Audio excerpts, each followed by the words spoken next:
Hail to you. Welcome to Chuntcast. Grab your drinking horn and gather around the fire pit as we discuss comics, gaming, movies, and pop culture. Like and subscribe if you haven't already to become a member of the Chunt Call, Skal. By the might of Mjolnir, I am the king of this realm, Uncle Chunt. I hope you've all been great ones to you and yours. Episode 55. Yes, we are here. We are past the halfway mark to 100. A few entries in. So I'm looking forward to getting there with you and yours as well. Sorry I didn't upload yesterday. It was Australia Day here. So I decided to take the day off from myself as well as this. So that's why I'm doing it tonight. So I hope you don't mind. You'll still have your Chunty fix for the week. So thank you for your patience, and let's get right into it. So what are we doing tonight, depending on when you are watching this.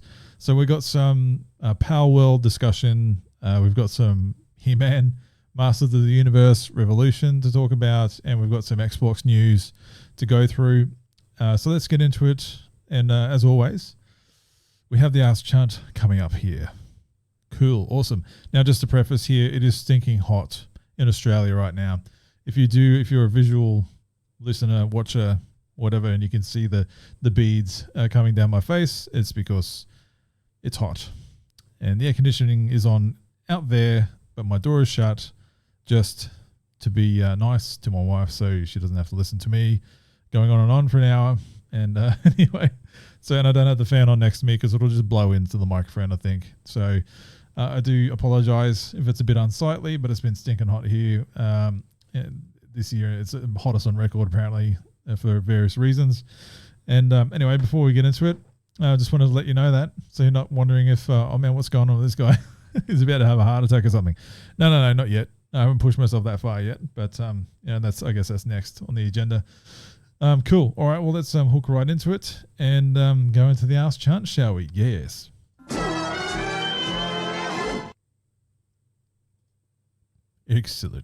Excellent. Now, this one comes from Benji101 One Piece. Awesome. Very creative username. Cool. Anyway, so it tells me who you are and what you like. Amazing. So anyway, not to be too facetious, but this question's kind of interesting. I would like you to give Palworld a try. In last week's video, you were down on it, like you didn't quite understand the game. It just came out, mate. Like, ease up. You should try a game before shutting it down. I think you'll find it's better than Pokemon. If you're more honest, I would subscribe, but I'm leaving a comment to point out how wrong you are. Take care. Cool. All right, Benji. I don't know how old you are, but good on you. The first thing I can suggest is just, take a breather. Go speak to your mum or your dad, your legal guardian, your big brother, or whoever it is that's taking care of you, and just give them a hug and say, you need help or something, whatever it is. So just take a chill pill for a second. First off, not to call you out too much, but look, yes, I was down on it. I had my doubts, right? And like everybody is able to in life. Again, I don't know how old you are, but as you get older, you'll understand that people are able to change their minds on things, right? People are able to pass judgment on things based on their own previous educated estimates, right? That they've gathered through life. They can view something and go, okay, I've already formulated an opinion. Naturally, this is what I think, right? And that's what I did. So just understand that. I should try a game before shutting it down. No, I don't. Actually, I don't need to. No one does, right? It's on the game's marketing team or whoever it is to be able to present their product to me in the most appealing way that gets me interested, right? So if I'm viewing this just purely from an advertising or marketing perspective and I'm already kind of down on it for whatever reason, that's either intentional by their team or unintentional and they haven't done their job right. Whatever the case is, I gave my opinion and I'm sticking to it. That is what it is. But like most adults, understand you can change your mind on things.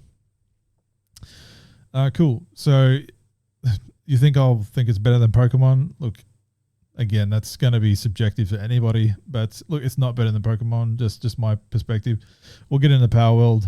I chose this comment purely because I wanted to talk about Palworld in this episode, and this one was just the funniest that I could pick from what I saw.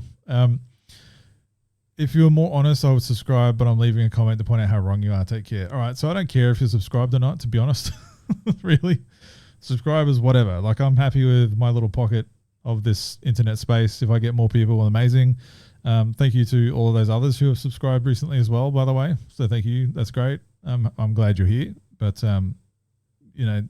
you throwing some tactic out there, trying to make me feel bad that you're not a subscriber, but you're still back here this week, or at least you left a comment. You've obviously watched me a couple times, I guess, and you've engaged with me. So thanks for the engagement. That's really helping out my channel, by the way. Thank you very much. And I assume you're probably going to be back for this one to see if I've actually acknowledged what you've left there, which is great because I did. I've acknowledged it, and not that I encourage this, but I just thought it was hilarious and I wanted to pick it up and speak to it. So thanks for the DM, by the way. I don't normally check my DMs. I usually say, hey, look, if you want to leave a comment or you want to put an Ask Chunt on the table, just hashtag and at me on Twitter or whatever social account you've got that I'm actually on, and I'll keep a track record of it. But every now and then I check my DMs, and I found this one. I just had a laugh. I forgot my DMs were open, to be honest, so thanks for also highlighting that to me. Anyway, Benji, good on you. Cool, thanks for being here and leaving me that engagement. So, all right. I think I've acknowledged your question, and I don't really want to give you any more screen time, so I'm just going to move on to Palworld and tell you and everybody else what I actually think of the game, because I actually have played it, and I've got it running here, to be honest. So you can see I've played it. I've built a base and everything. For those that you who are just watching, those who are listening, I'm going to turn my base around here so you can actually see that. I've got a Relaxosaurus running around, doing his deeds, and I've built a house, and I've got a farm, and I've got a breeding pen.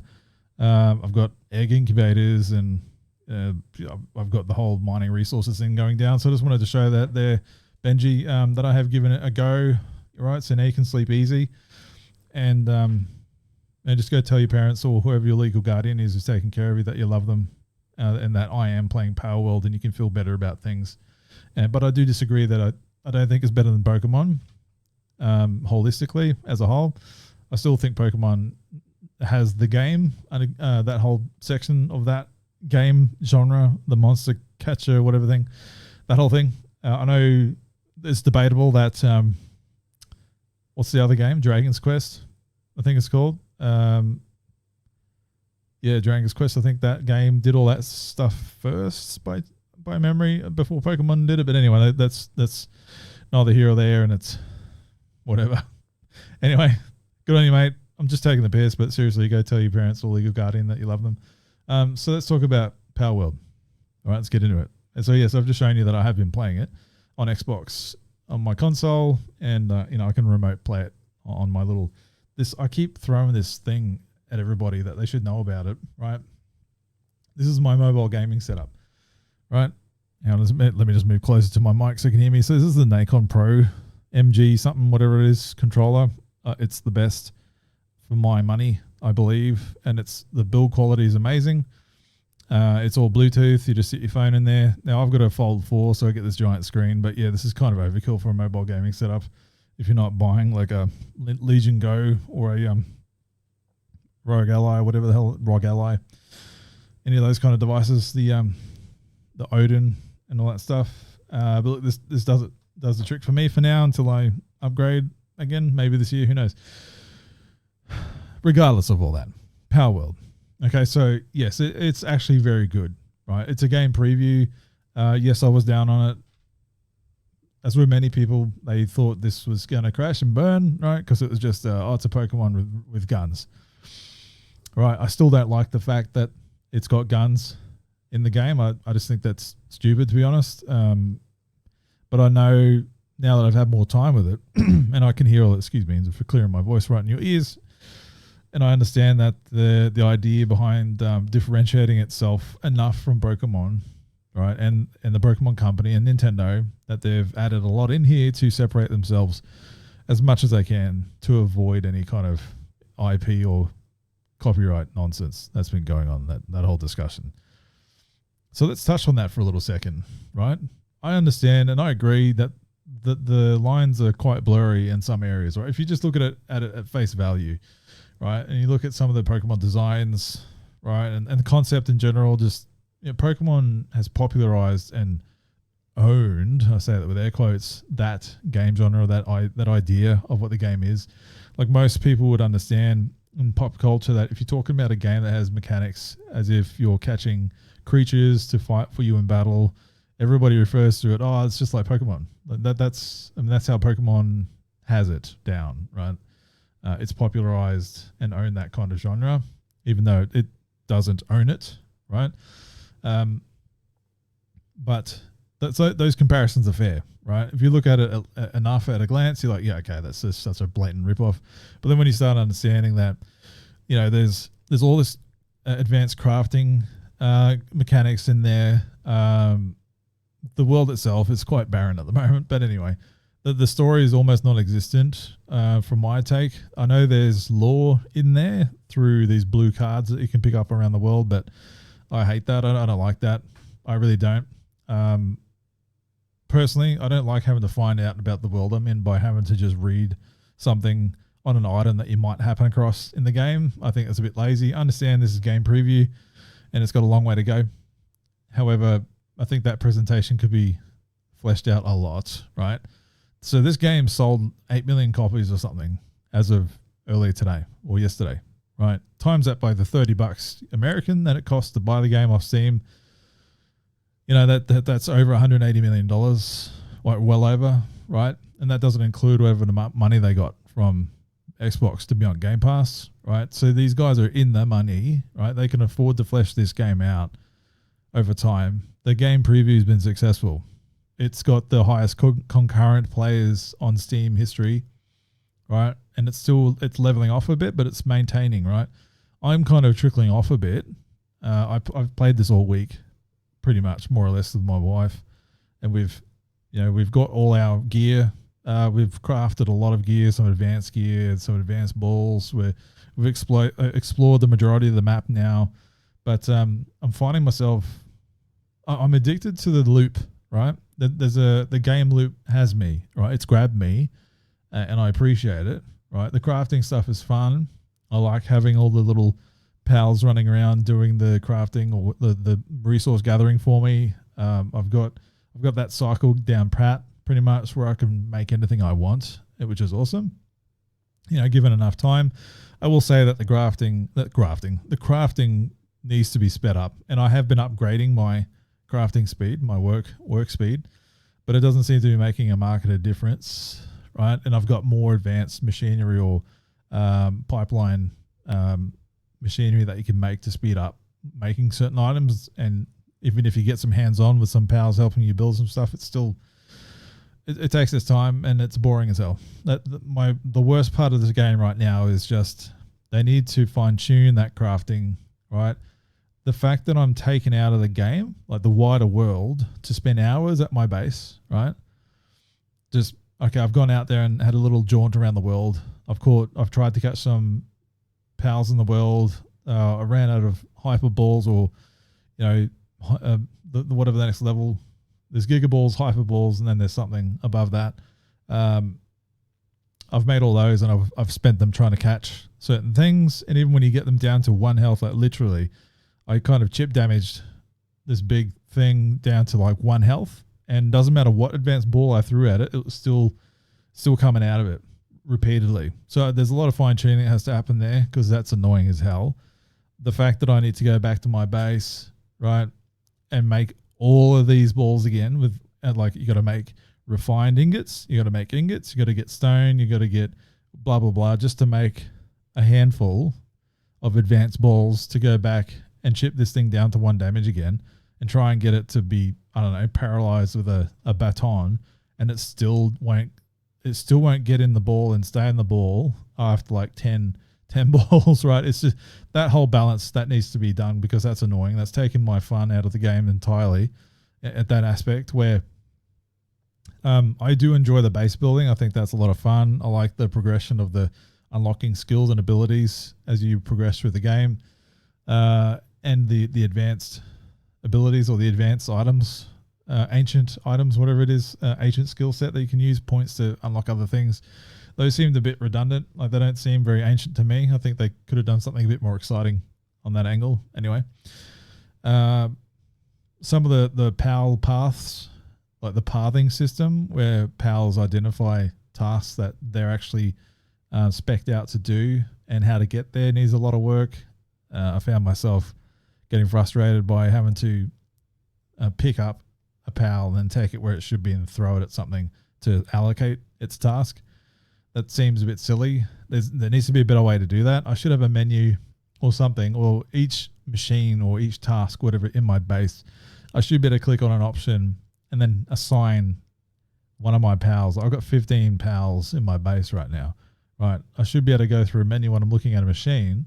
Like if I need to generate some wheat or something, or if I need to generate some PAL stones, right?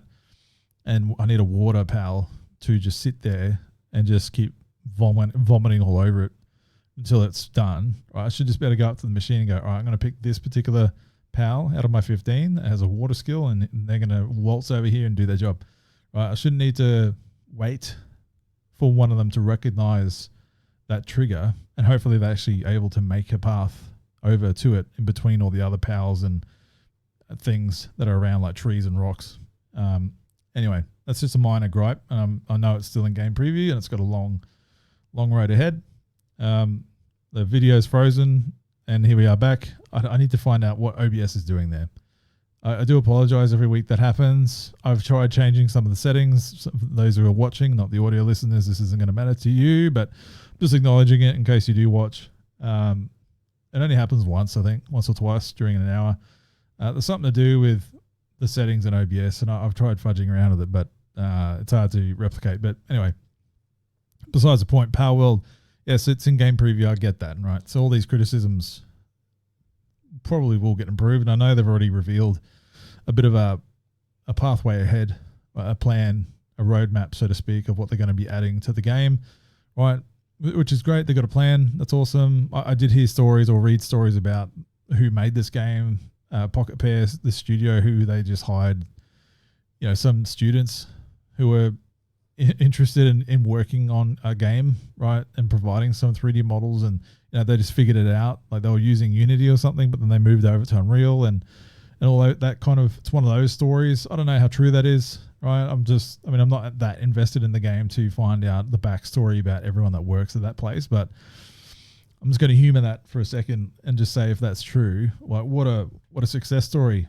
That's very, very amazing, right? If it is just that, right? If it is just a bunch of guys that knew how to kind of figure out Unreal and this concept, right, a few years ago, and go, hey, let's give this a go and see what happens. And then here we are, 180 million, maybe 200 million most point dollars later, and it's the talk of the town online in the gaming industry, and it's got Nintendo on their radar, right?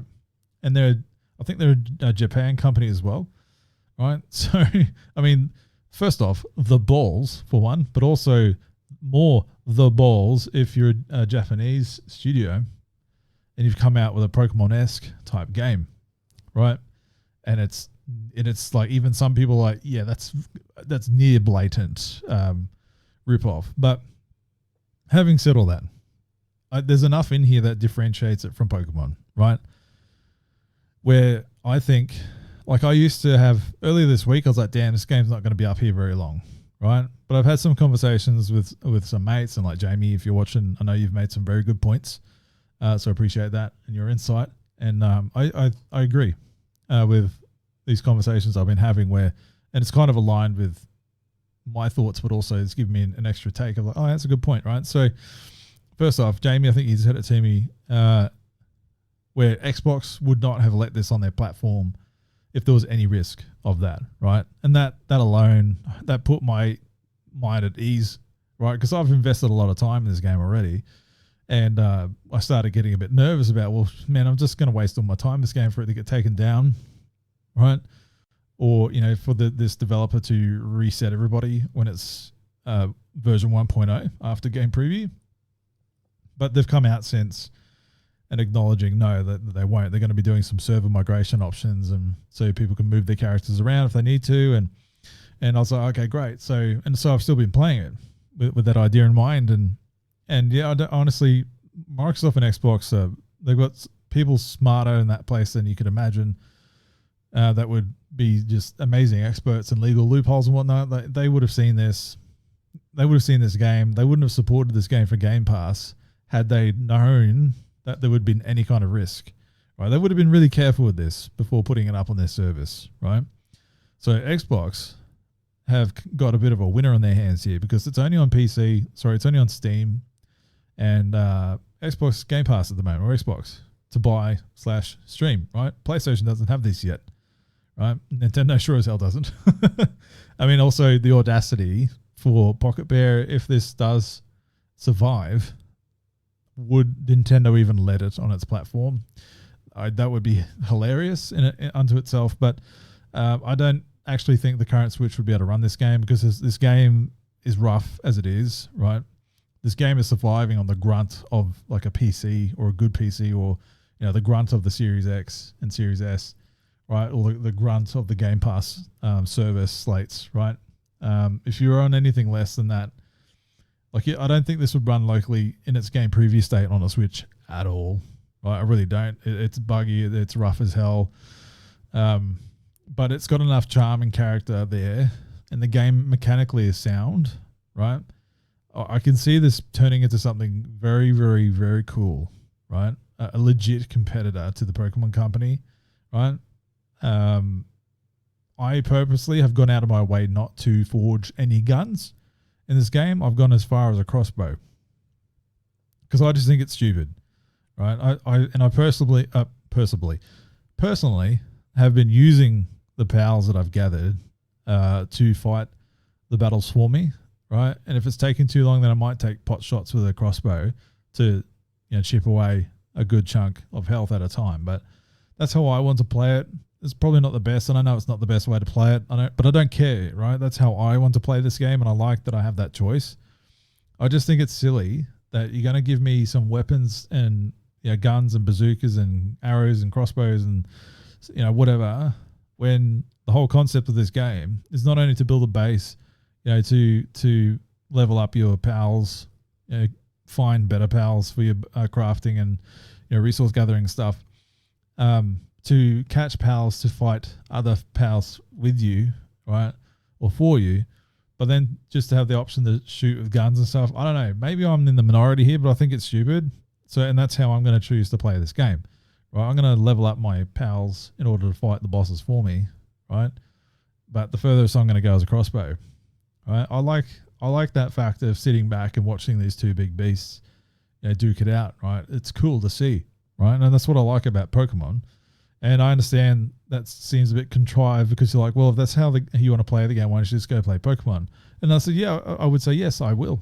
Pokemon Legends Arceus is my favorite Pokemon game ever, right? I think that was amazing. Yes, it wasn't perfect and it was rough, but I think that game just showed me what a Pokemon game could be. And Palworld's taken it a bit further. Well, a lot further. But the last thing I want to do is have the Pokemon Company just mimicking this and throwing. They'll never do it. They never throw weapons into the mix. Like they won't. They like their clean as hell child market that they've got locked down. Well, and adults. Let's be real. Anyway, where was I going with that? Look, I think Pokemon, Pokemon Company, they've admitted they're looking into this game. They're well aware of it, right? Who knows what's going to happen from that? Personally, I think there's enough here to differentiate the game, its identity and what it's putting out there. It's a bit of a parody of sorts in some of the text that you read. Like you can catch people in balls, right? And it says it's like frowned upon or whatever. when it says when you catch a dude for the first time, like the various gangs or the various groups that fight you in the world, you can catch them, right? And it comes up saying it's inhumane. That's the one. It's inhumane, right? And it's kind of tongue in cheek, right? It knows what it is, which is funny, right? So there's enough in here. It's not a blatant rip-off of Pokemon. A blatant rip-off of Pokemon would be like, well, for a lesser extent, Temtem, right? Or something like that, where that is legit closer to Pokemon than this ever is. So I look forward to this game building itself out, right? Who knows what this game's going to look like in a year or two. I hope that it has a massive graphic overhaul as well. Right? I hope it pretties itself up. I hope they actually add content, meaningful content to the world. The world is barren as it is. There's large parts of the world that are vacant, and they don't even have fast travel points, and they don't even have pals spawning on. So my wife and I had been traveling around a lot of the snowy and rocky and lava areas, like as you get further up, in the Skal or out to the outskirts, and there's not much out there, and it's barren, and even like there's no villages. There's not no villages. I think I've come across like 2 or 3, or maybe 3, what you could consider villages, and they've got merchants in them, but it's very barren. It's minimal as hell. Again, I understand this is a game preview and there's a long way to go, but there's a big world there and there's just not much happening in between stops, right? Anyway, otherwise, look, I'm very, I'm looking forward to seeing this game develop. It's good to see someone actually stepping up and challenging Pokemon Company and Nintendo to kind of step themselves up a little bit as well, because I know they've also come out with a comment very recently where they acknowledge that they've learnt a lot from the reception of Scarlet and Violet, right? And good. So they should, because Scarlet and Violet, as much as I love that game, it's probably it's up there with my favorites, because I've mentioned in previous episodes that that my wife and I play that together during our honeymoon, and it'll always have a special place for me. But we were both, even while we were playing it, we were scoffing at how technically inept it was, right? So even with all of the Pokemon Company's billions of dollars, they're just leaning or resting on their laurels of the fact that people will just keep turning up. But now they're finding out that they've had enough. The player base have had enough. They know what a good game is and they want better, right? And Game Freak needs to get onto another engine, right? Get off its own engine and just jump on Unreal or something, because I think they've squeezed as much as they can with their current knowledge or technical ability out of their engine that they've been using, that it's shown to the world. Because I don't know if you've noticed, but the Switch does have some pretty damn impressive graphically intensive games and graphically impressive games at that are big as well on that console, that can showcase what you can do to optimize that Switch. And Game Freaks has shown how a poorly game can be with poor optimization, with a poor engine, even though it's got billions of dollars behind it. It's a bit of a joke. And then you've got these blokes that come out with Palworld, a handful of blokes, not much money, or I guess not as much as, well, definitely not as much as Pokemon Company, coming out with this, seeing if it sticks, and it has, right? And now I think this is selling better than a lot of actual Pokemon games, right? Anyway, so that was a long diatribe about Palworld, but I did give it a go, and I've been addicted to it. I've been playing it a lot. I'm almost level 40 or something like that. I'm getting into the higher tiers of the crafting system, of being able to craft some high level stuff from that tree. I've pretty much got everything to the current level that I'm in. Basically everything unlocked, so I can pretty much craft anything in the game at the moment.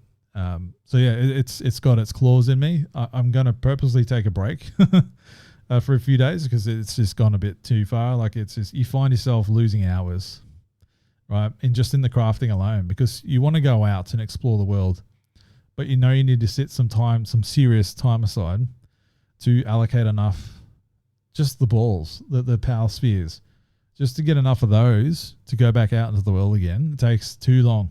Right? I don't like that. But it is what it is. Anyway, cool. Anyway, enough about Palworld.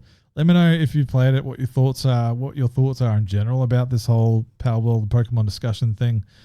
I'm very, very interested, not just to see how this game turns out and develops, but very interested to see how Nintendo answers. right? Maybe not in Nintendo's next Pokemon game, but the one after, right? You just know they are taking a lot of notes, right? And you just know some of those sales have gone to the Pokemon company internally to go, all right, everyone play the hell out of this and understand it, right? And take notes, right? you just know. Anyway, enough of that. Let's go on to the next topic of HEMAN years.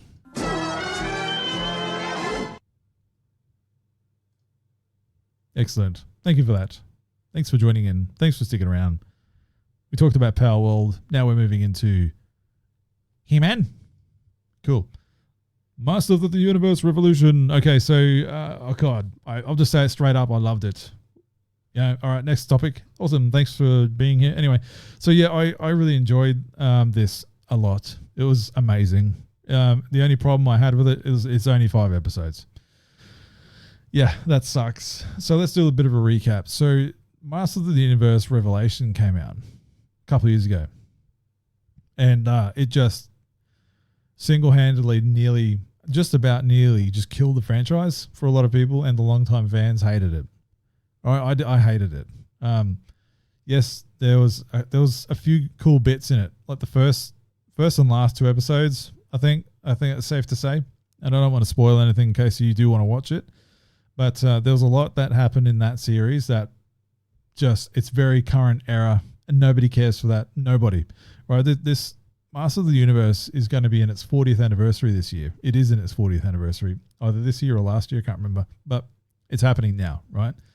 So you've got longtime fans that grew up with this property. They've been there for every iteration, right? And they've got kids now, and their kids have kids, right? And they know they've probably handed that down, right? And those toys have lived amongst that family, those families for generations, right?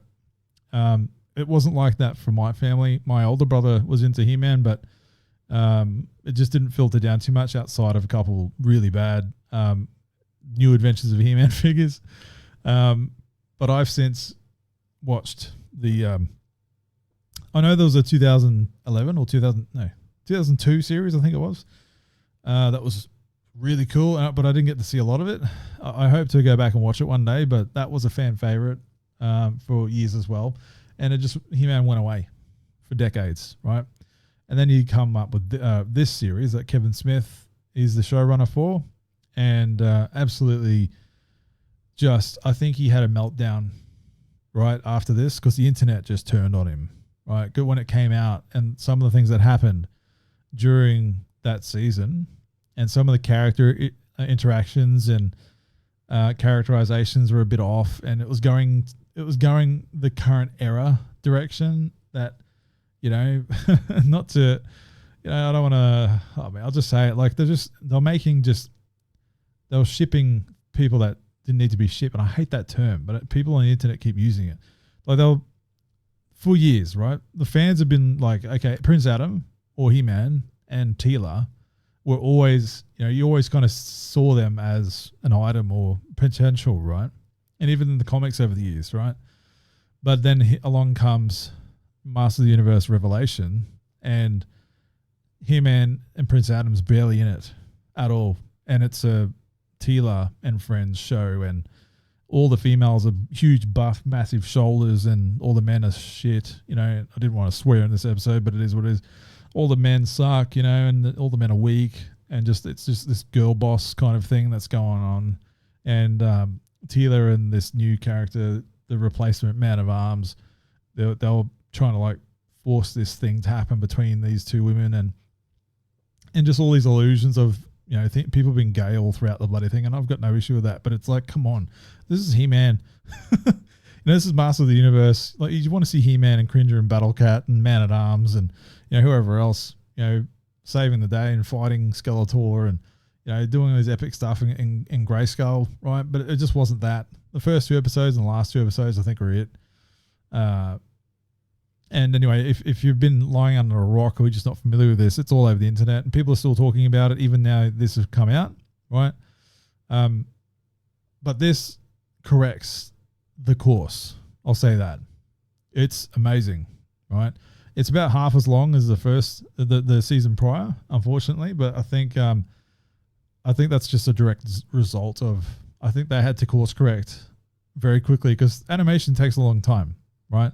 So you'd have to imagine they've already greenlit a potential sequel to that season, right?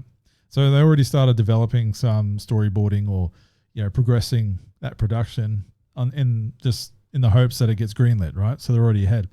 And then they have the fallout of that season. And they've, I assume, had to have gone, all right, hold up a minute.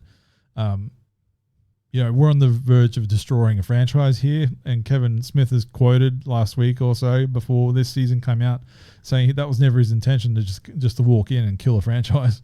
But I'm sure that he had his, you can read into it. There's some interviews that have been said recently where it paints Kevin Smith in a more fortuitous light, where there's other people at play that were changing the narrative, so to speak.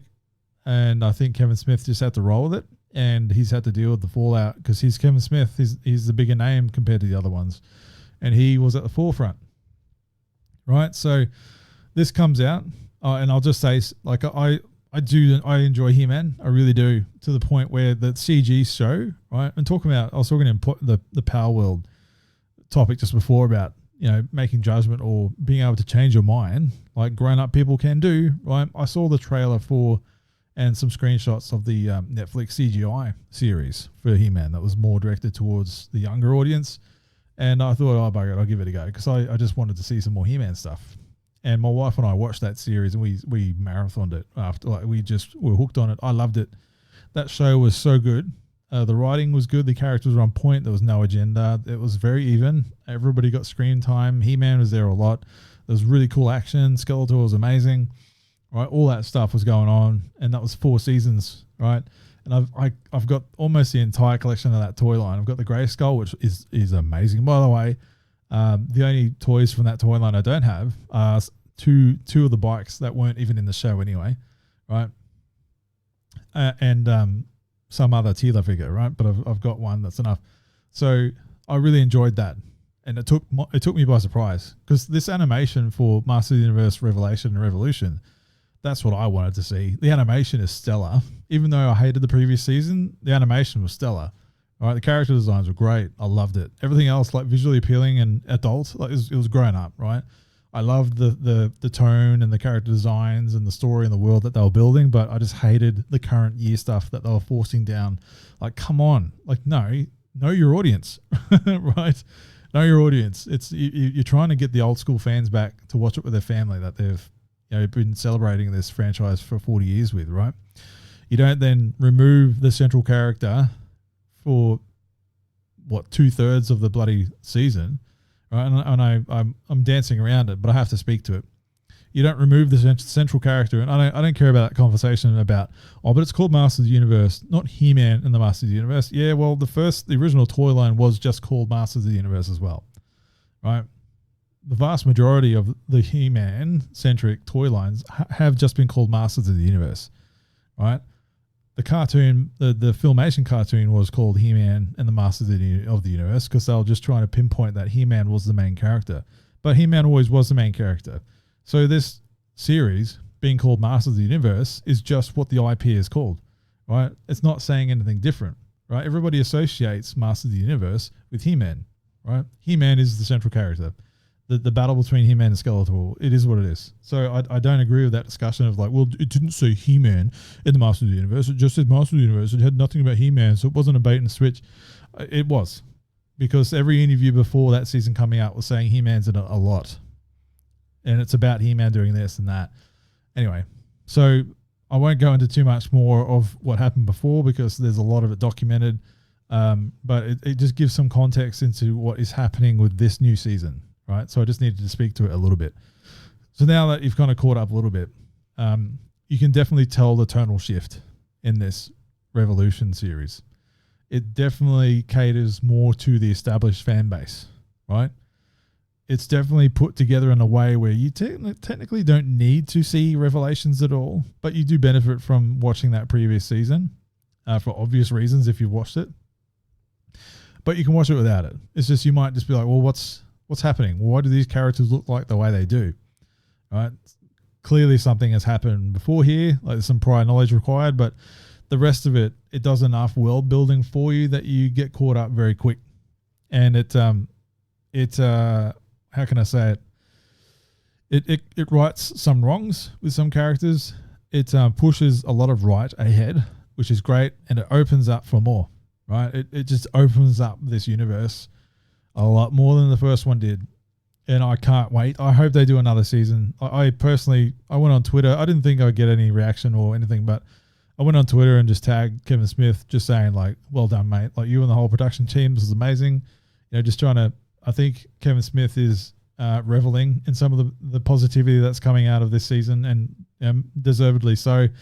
He got unfairly smashed. Unfairly in retrospect, but even back then it was a bit unfair. But anyway, I hope he's enjoying the positive feedback now. This season is excellent. I just wish there was more, right?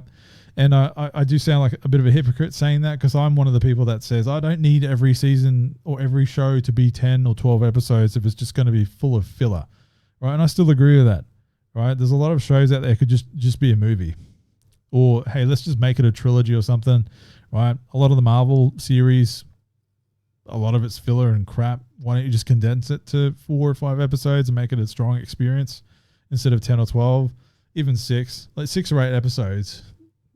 Unless you've got a strong story to tell, you might not even need the full 8, right? So this benefited from being a shorter runtime, I believe. It's a strong 5 episodes. Not in one episode did I feel bored. I didn't feel like, oh, they could have skipped that, right? I didn't feel anything like that. If anything, I was like, damn, I wish I had more time to explore that character or that storyline. There's some Easter eggs in this thing. I'm like, ooh, okay, like I see what you're doing here. And it's almost throwaway. It's blink and you miss it. Some of the Easter eggs, like, like I recognize what it is, right? And I can foretell, like, hey, okay, I think I know what they're going to do next season based on this scene, right? There's a little, oh man, I wish I could tell you, but anyway, I'm very excited if they do another one. I'm pretty sure that this is getting a lot of positive reviews and feedback this time around, even from the fans. They needed the fans to come back for this, right? And I hope they do, right? I really hope they do. The animation is stellar. The character designs are on point, right? All the characters are great in this one. There's a lot of course correction done on this one to fix those problems that they put themselves in from the last season. I hope someone smart upstairs at Netflix came downstairs and was like, oi, what the hell are you doing? Or Mattel. I think Mattel might have had something to do with that. Go, hey, this is a big budget animation project here and you're killing our franchise on it, right?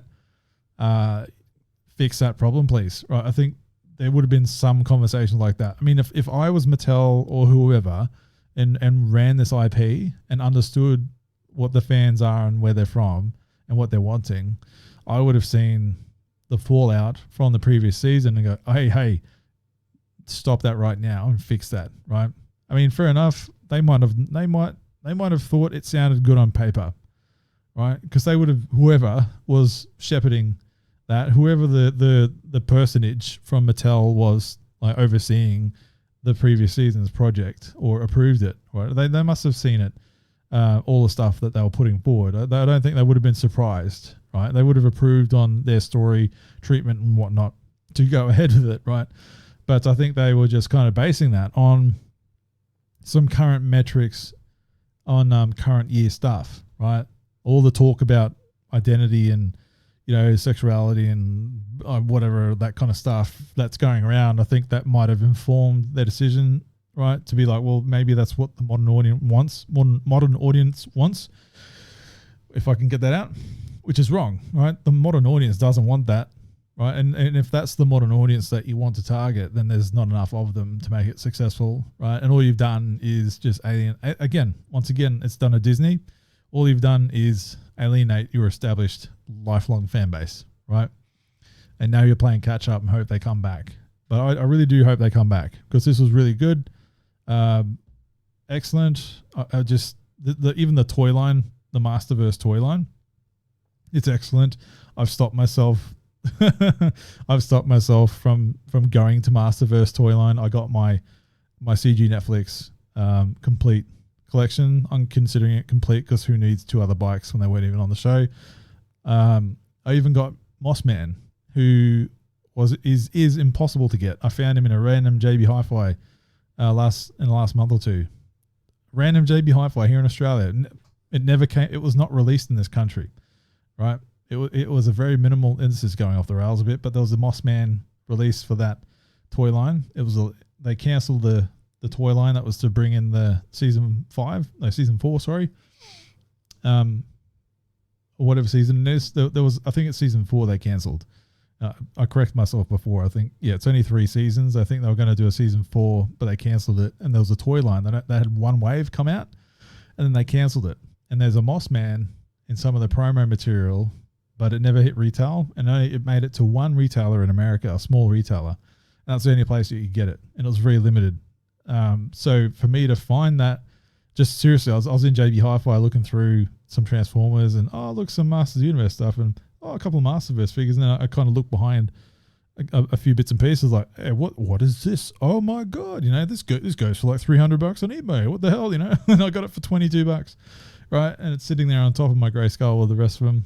I'm considering that done. I'm literally only missing a few things, but whatever. I'm considering that collection complete. But so I promised my wife I wouldn't get into the Masterverse HEMAN stuff, like the more adult collector stuff, which is, cool, hyper articulated figures based on, the lore and the mythos and stories and everything from over the past 40 years, including this series, right? And they're doing amazing figures. The Battle Cat is massive. They haven't done a grey Skal yet, which if they did a grey Skal for that scale, it would be massive, right? It'd be bigger. I don't want to go into it because that'll be tempting. But anyway, look, I do enjoy HEMAN. I do enjoy Masters of the Universe. I think it's a lot of fun. It really captured everything that's good about the series and everything that is good or what used to be good. Right? It told a simple story. There wasn't pushing an agenda. There was a love story between Shocker, a strong male figure, and a strong but somewhat still vulnerable woman, who acknowledged feelings for a man. Imagine that, right? Magical.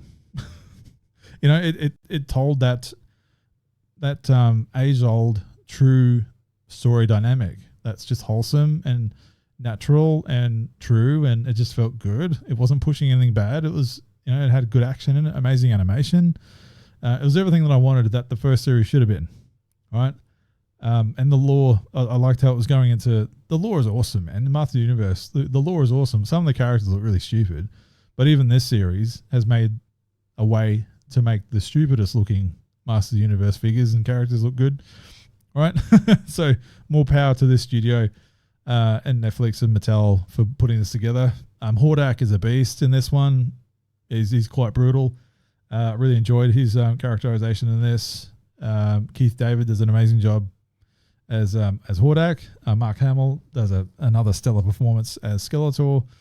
And William Shatner's in this, but I'm not going to tell you who it is because it caught me off by surprise. And I want you to find that too. I knew he was in it, but I didn't know. They didn't say who was playing. I don't think they said it, at least to the very last window of time before launch. And I'm glad I didn't. It was just a nice surprise for me, so I don't want to spoil that for you. But yeah, amazing series. Looking forward to the next one. Go watch it. I do recommend, go and watch Revelations as well. You might enjoy it. My wife did. My wife really enjoyed that series. I didn't as much. Right? I hated a lot of it. There's some really cool parts in it when it felt like He-Man.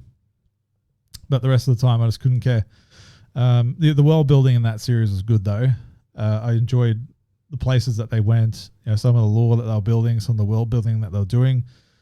It's just a lot of the angle that they were going for. The characters was just the current year crap that everybody's sick of, right? So you won't see any of that in this series, which is great. For me personally, it's amazing. I'm glad they shied away from it and listened to the feedback because it was massive feedback, right? And so I hope this shows them, hey, look, the fans have come back. The positive results are there. All right, let's just stay on course now, right? Let's go tell another great story for season 3.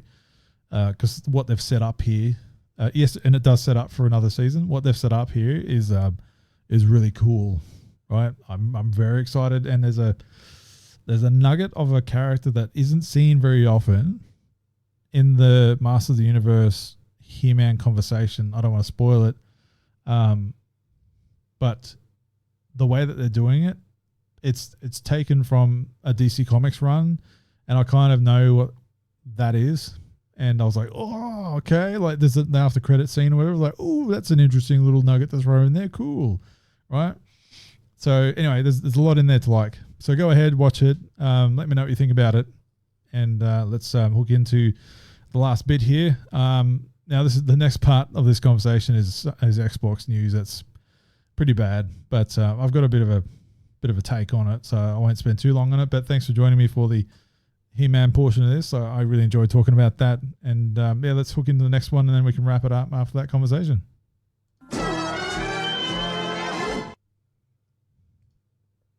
Cool. All right. Welcome back. So Microsoft lays off 1,900 employees. So just straight up. Yeah, I'm just getting right into it. So they're from Activision, Blizzard, and Xbox, right? So I just want to throw that out there straight away and get in the conversation. So people are up in arms about this, and I get it. It's really bad news. It's very unfortunate news, and there's been a lot of changes in the gaming industry. Last year was really bad with layoffs, studio shutdowns, cost-cutting measures across multiple studios closing, right? And this is only January, hasn't even finished yet for 2024, and here's this, right? And there's a conflict of interest here, I believe, because Microsoft have done this. They've laid off almost 2,000 employees from their gaming division, but then Microsoft turn around and announce themselves as a $3 trillion company, right? Which is really rare. Apparently, it doesn't happen very often, so they want to showbait this, right? But obviously, it's a double-edged sword to say that when you're letting go of almost 2,000 people. So this article just explains it, right? And I won't read the entire article for you. I mean, go look into it yourself. I just want to speak to this situation, right? And even the president of Blizzard isn't safe from this. He decided to leave, and the game that he was working on has been cancelled. Oh, it says there at the top. That's good. So I think there's been a lot of people that have chosen to leave, but also been forced to leave and have been given their time, ahead of time to leave, or their, what's it called? Redundancy packages and whatever else you want to call it. But Microsoft's gaming division, there's a note there anyway. It says about 22,000 people, employees in total. And so if you're getting rid of 2,000 of those pretty much, then you're down to 20,000. Obviously a bit of math there. So Phil Spencer sent out the notice to everybody, and the whole notice about it, this doesn't reflect your importance and your ability and your all that kind of that conversation, but you still, what can you say to people when you're cracking their jobs, right? So yeah, it's a difficult conversation, but people should have seen this coming, right? And I don't want to sound like a prick, but people should have seen this coming. I mean, Microsoft have bought a lot of collateral, right? A lot. Particularly now with this Activision Blizzard merger done, right? And then the Bethesda package that they did just a year or so prior, right? You've got a lot of collateral. So you've got a lot of people that are in the same kind of divisions, right, across each one of those companies, where they don't need 2 or 3 people doing the same job, right? So that's just how that's structured, right? Like I'm not a businessman. I don't run businesses. I haven't built a business. So I've never had to fire 2,000 people. So I don't know what that feels or looks like. Right. But I have hired people, I have trained people. I have placed people in other areas, all that kind of stuff in business. So I can understand at some point when you do absorb another company, there's only so many people that are required to be allocated to, right? So if you've got 2 or 3 people, for argument's sake, that are doing the same job, even though they're in different divisions, like, we're under one umbrella now. Do we need 10 of the same division? Can we not just, I don't know, have 2 or 3 people handle those 10 divisions, right? And streamline it down. That's what's happening here at a massive level, right? And it sucks, yeah. And it leads to the conversation of what's the sustainability of the gaming industry, because it's been changing a lot, and a lot of layoffs and a lot of people moving around. And what does this say to people, particularly in the last few years, who might potentially want to join the gaming industry, right? Or those who are currently in it, and they're just seeing this happening time and time again, of like, hey, well, this isn't stable, right? You can't enter the gaming industry and think, yeah, look, I'll get myself set up in a place, right? And I'll be there for a long time, or who knows? Like, one bad game can close a studio. Like, it's very volatile and unsafe, right? So how do you encourage people to stick around when all they're seeing is instability, insecurity, and everybody's expendable, right? It paints a bleaker picture, like when you start looking into the future of gaming, right? When the bigger companies are buying up, right? Not just Microsoft, but you just know a lot of the other bigger players, are or have been, and even some of the ones with the most money are still finding it difficult to keep all their studios underneath them running, right? Because let's say, like Tencent, or what's that, Embracer Group, right? They're having their own issues too with their studios, or just cost cutting, and they've had to close some stuff down and make some massive layoffs as well, right? So what does it say when you as an employee, or a potential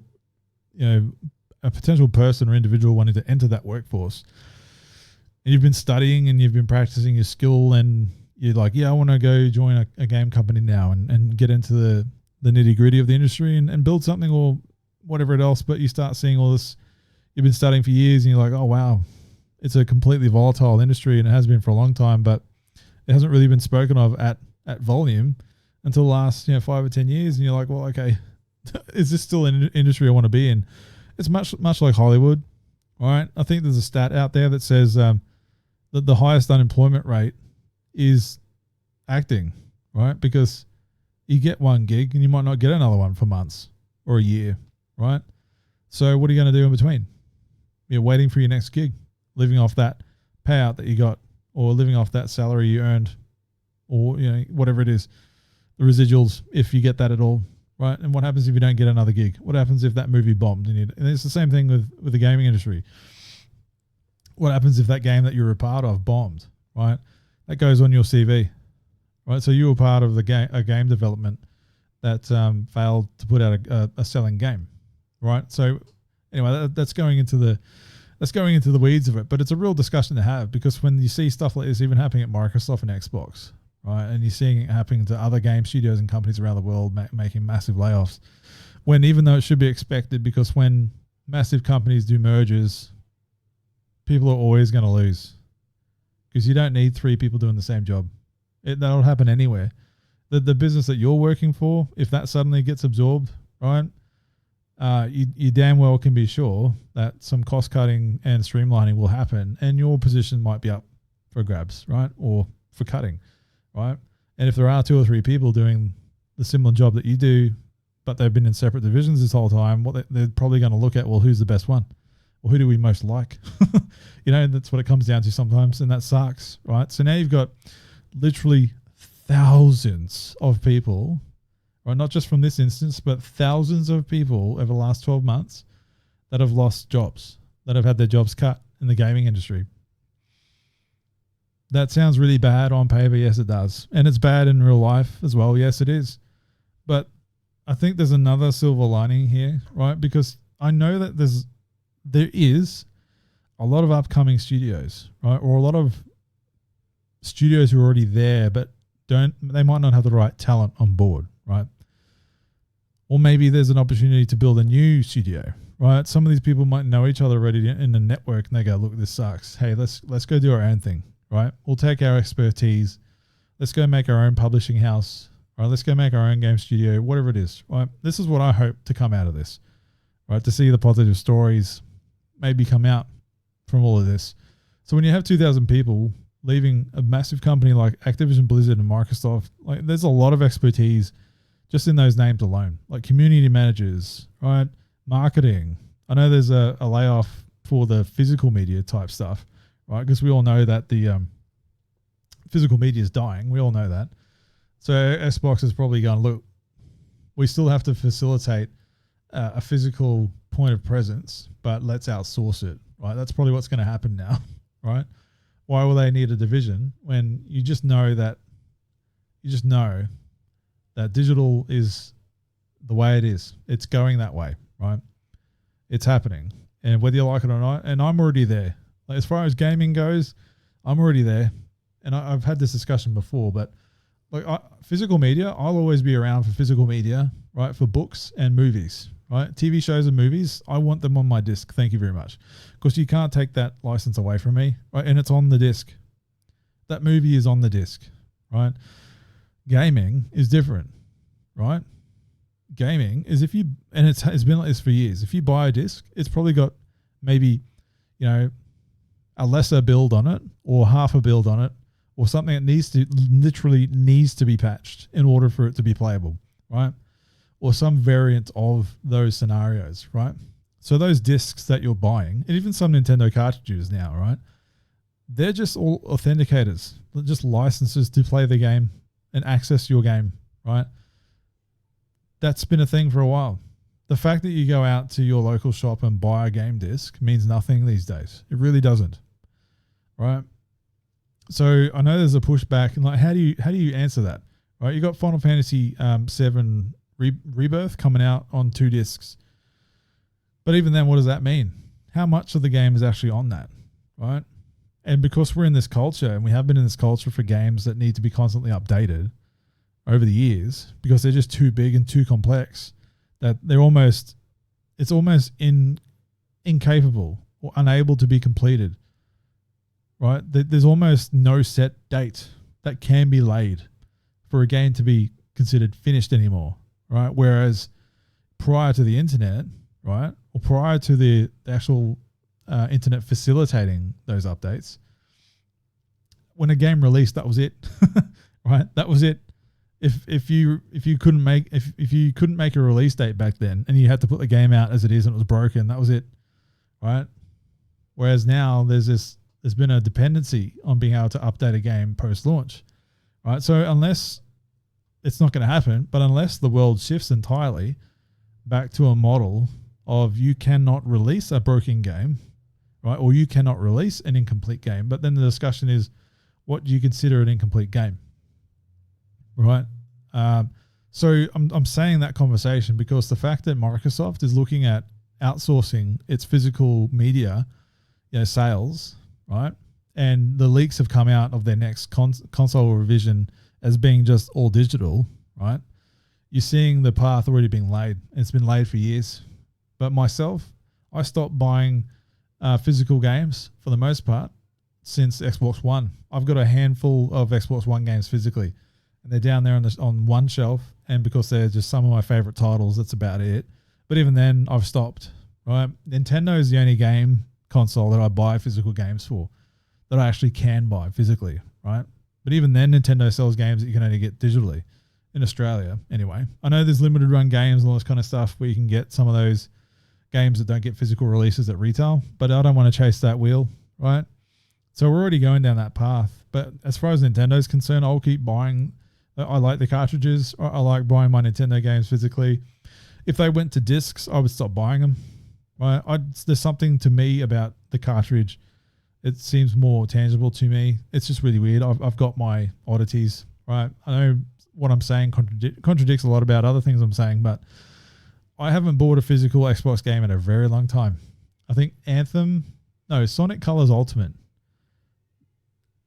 Sonic Colors Ultimate or Assassin's Creed Valhalla Gold Edition. I think one of those is the last, whichever one came out later, is the last physical game on Xbox I ever bought, right? Every other time I buy a game on Xbox, it's either from Game Pass or I wait for a digital sale, right? Or if I really want to be there day one, I'll buy it digitally, right?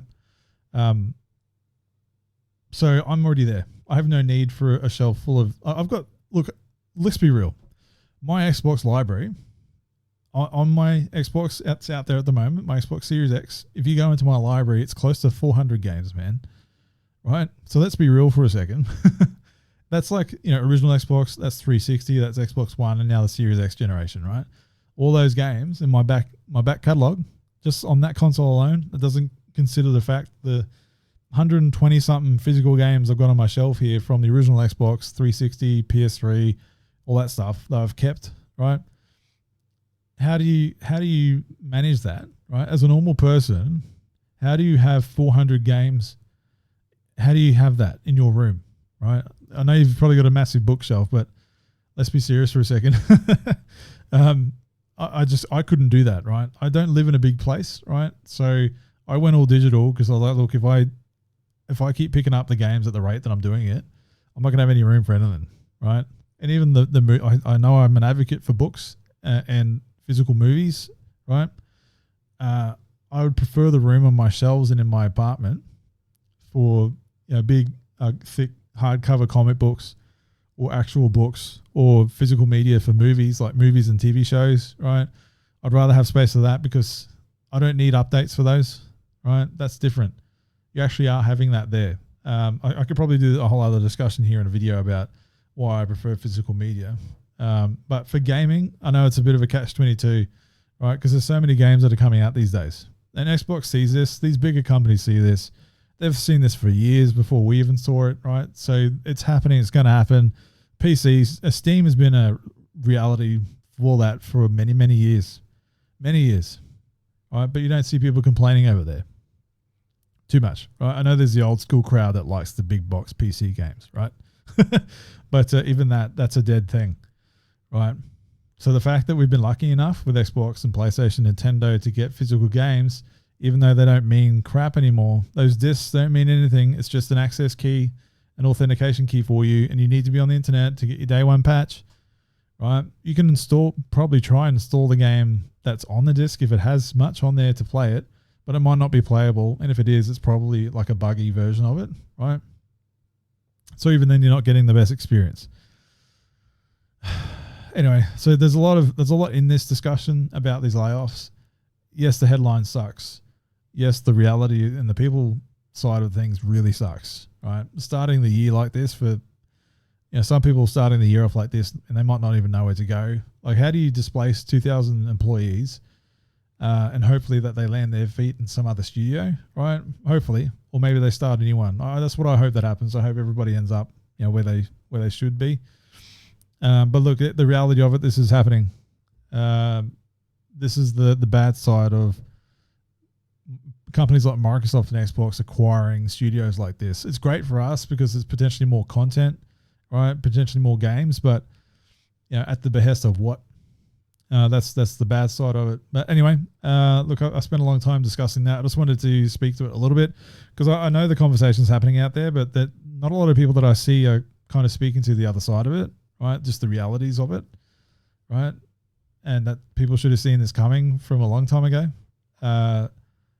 I know that the Twitter sphere is going nuts about this Microsoft closing or outsourcing their physical media department. And these are the people, and no offense to you guys, but these are the people like yourselves that have just rooms full of games that you'll never play again, right? I'm about to, anyway,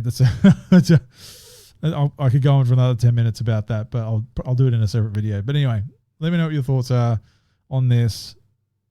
There's not much positive to come out from it, but I'd be interested to hear someone's take directly to me on this one based on what I've just put out there. So anyway, bit of bad news to wrap up. Pretty good show anyway. Anyway, we'll just wrap it up now and say our goodbyes, shall we?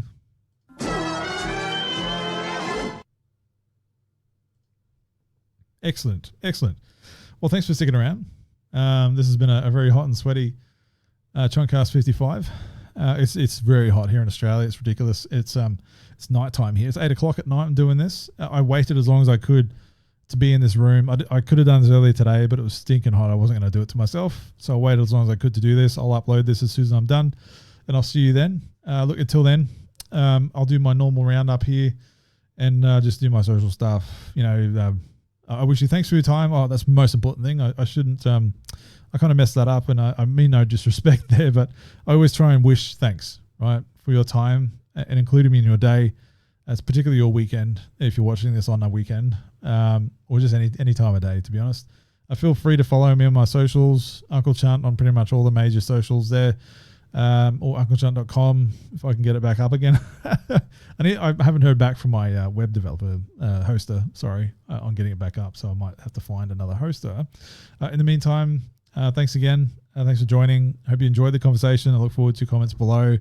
Subscribe if you haven't already.